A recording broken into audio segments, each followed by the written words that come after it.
Good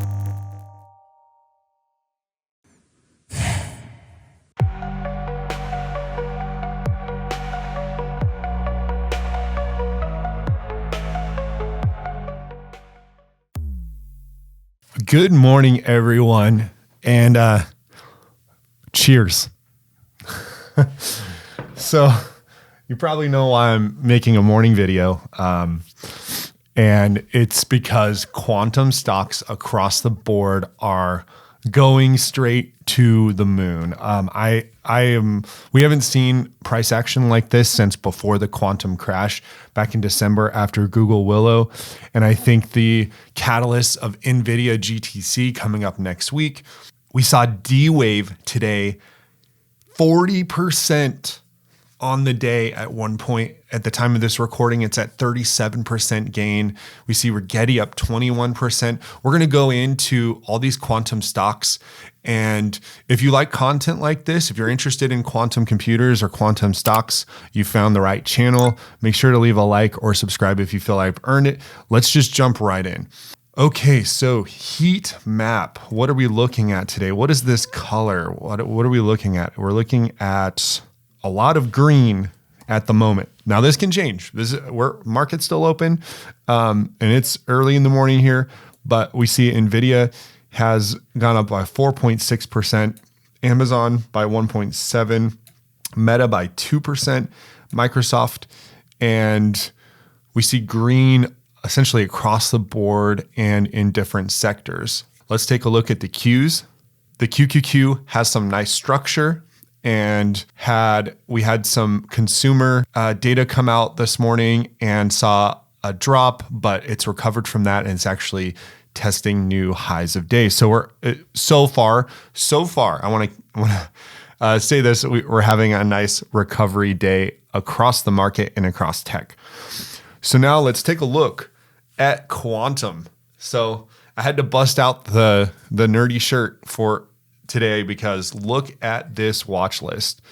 Every single ticker is green. QBTS at 37%. In my wildest dreams, I thought, okay, $7 or $8 by the end of the week. In my wildest dreams, I did not think we were going to be pushing almost a $10 price point. Pretty insane. QUBT up 25% on the day. Rigetti up 22%. LAES, and I've covered SealsQ on this channel. It's a quantum cybersecurity play, 14%. ARQQ, another quantum cybersecurity play. IonQ.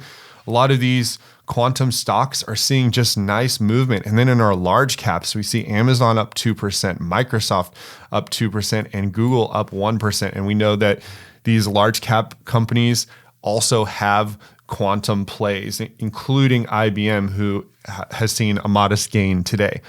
So the story of the day, the story of every day this week seems to be D-Wave QBTS. So I want to look at the chart. What in the heck are we looking at here? This is pretty crazy. So we're going to go all the way back in time to 6 months. Okay.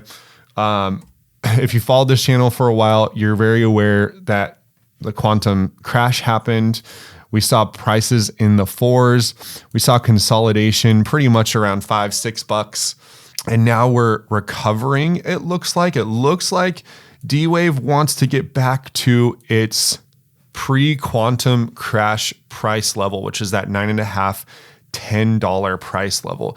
And what's so interesting to me about this is when D-Wave had made that first rally after the Willow chip, there wasn't enough meat to the bone to really warrant that level of price. But now when we see that we have increased guidance from D-Wave themselves, that there's growth and demand for their product, when we see that they've put on their own quantum conference, that they have a large presence at Nvidia GTC, we see the market is responding and rewarding their posture and their financial results. We also know that Rigetti reported earnings and they were a little milquetoast. It wasn't the best earnings.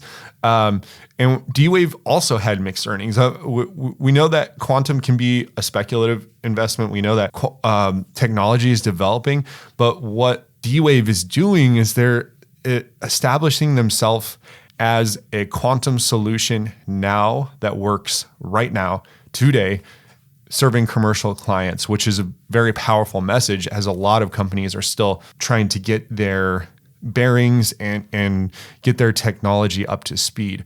So with their annealing technology, Qubits is doing great. So let's look at the last 5 days and let's just measure the move, okay? So if you were picking up shares as I have, I've been loading up on shares from essentially the quantum crash until today's high, you would have seen a 118% return on investment in just 3 days. And obviously we have a few different catalysts going for D-Wave. We have their research that was released in Science magazine. We have the earnings, and the market is finally rewarding D-Wave for their accomplishments. Look at the volume. It is a thing of beauty for D-Wave. We also posted an article today. So if you head over to thequantumbull.com, this quantum stock, D-Wave, QBTS, this quantum stock has a bright future ahead.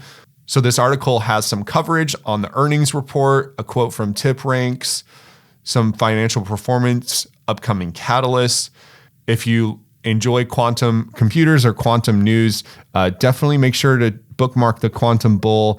Definitely trying to provide value on the news front as well. So congratulations to D-Wave and QBTS for their incredible rally. We will see how the market does for the whole day, but so far the macro has been favorable and lots of stocks have seen recovery.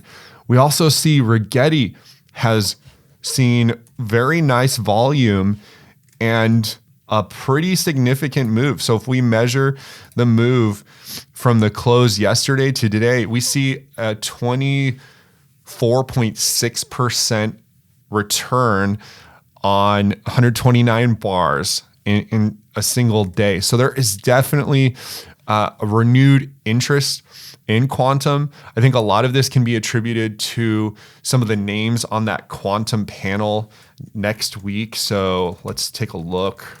So this is, to date, to my knowledge, the biggest who's who of quantum computing. This is like the Avengers of quantum computing. Good job to NVIDIA for putting this on and inviting all of these heavyweights in the quantum computing space. But check it out. We have Jensen Huang, Alan Baratz. We have Atom Computing, Microsoft. We have QEra, PsiQuantum, IonQ, Quantinuum, and of course, Rigetti, among other.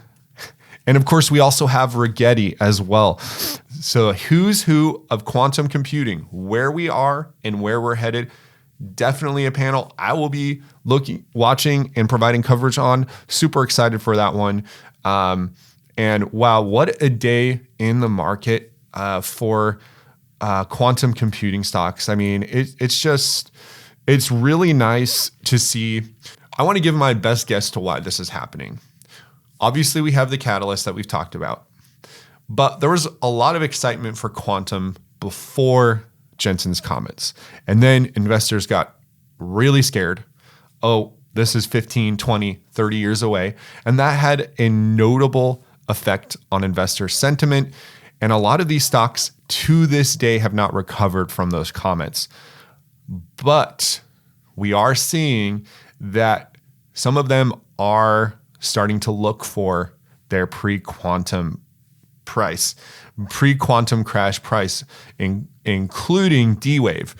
D-Wave has been the most surprising to me of all of this. And there's just so much going on in the quantum computing space. So that's all I got for you this morning. Hopefully we hold these gains through the day and we don't have a new 1,000% tariff on everything in the world. Exciting time to be in tech, an exciting time to be invested in quantum. And I want you all to take a moment to congratulate yourself if you held your positions through all of the turmoil of the last couple months. A lot of us have known that this day was coming for a long time, and there may be many days like this ahead. The bear case, as I've said many times, is pretty thin. It's the sheet of ice. We're going into spring here, and that sheet of ice is about to crack, and those bears are going to fall into the lake there. And it's not going to be a good situation for them. If you have, when you have all these scientific breakthroughs happening on so many fronts, and you have all these conferences, and you have all this interest, and you have the inflows of money, and it's a disruptive technology, it's a tough thing to bet against. I'm definitely not going to be on that side of the trade, just enjoying a good green day. So that's all I got for you guys. Hope you enjoyed the content. Have a great day in the market.